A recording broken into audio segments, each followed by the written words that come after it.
जय श्री कृष्ण मित्रों। आज हम आपको बताएंगे कि कुंडली में, ज्योतिष में त्रिपुष्कर योग क्या होता है। त्रिपुष्कर योग ज्योतिष के अंदर बहुत महत्व देता है। त्रिपुष्कर योग एक ज्योतिषी योग है जिसमें किसी भी काम को करने का फल 3 गुना मिलता है। चाहे वह शुभ हो या अशुभ कर्म हो, उसका 3 गुना फल मिलता है। अब किन तिथियों में यह त्रिपुष्कर योग बनता है, यह हमें अब समझना है।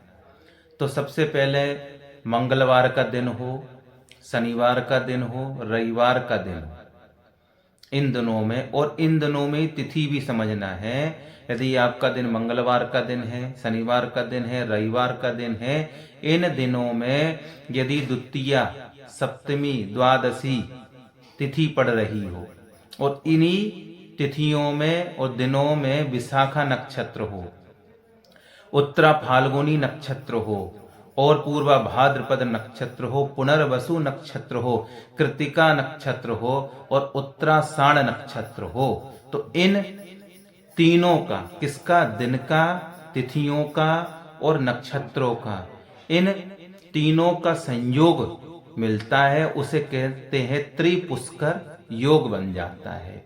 यह संयोग मृत्यु और विनाश में 3 गुना की वृद्धि भी कर देता है, फल देता है। उदाहरण के लिए हम समझते हैं, हम आपको बताते हैं उदाहरण में कैसे इसको समझना है कि त्रिपुष्कर योग में यदि किसी के घर में किसी की भी मृत्यु हो जाए, कोई खत्म हो जाता है, तो वह क्या होता है कि 3 प्राणियों की, 3 लोगों की मृत्यु अवश्य होती है त्रिपुष्कर योग में। या किसी वस्तु का नाश हो गया, चोरी हो गई है, तो वह भी, तो परिणाम यही होता है कि 3 वस्तुओं का नुकसान होता है।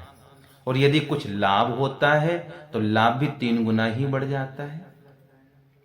तो इस ये त्रिपुष्कर योग है। अब त्रिपुष्कर योग में क्या करना चाहिए, तो पहले हम आपको बताते हैं कि क्या करना चाहिए कि धन संपत्ति, जो धन संबंधी कार्य हैं, शुभ कार्य हैं, उन्हें करना चाहिए। जैसे है कि हमें निवेश करना है, खरीदारी करना है, पूजा पाठ करना है, धार्मिक यात्राएं भी करना है, किसी कीमती वस्तुओं का, यदि कीमती वस्तुओं को खरीदना है तो उससे जुड़े काम हम कर सकते हैं। जमीन जायदाद भी हम खरीद सकते हैं और पैसा जमा करना भी ये त्रिपुष्कर योग में करना चाहिए।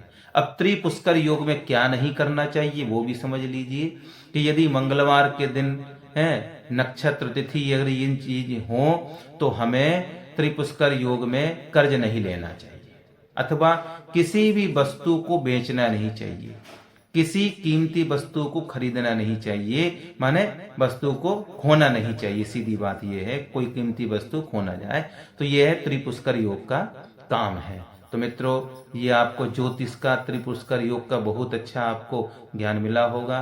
जय श्री कृष्णा, जय श्री राम।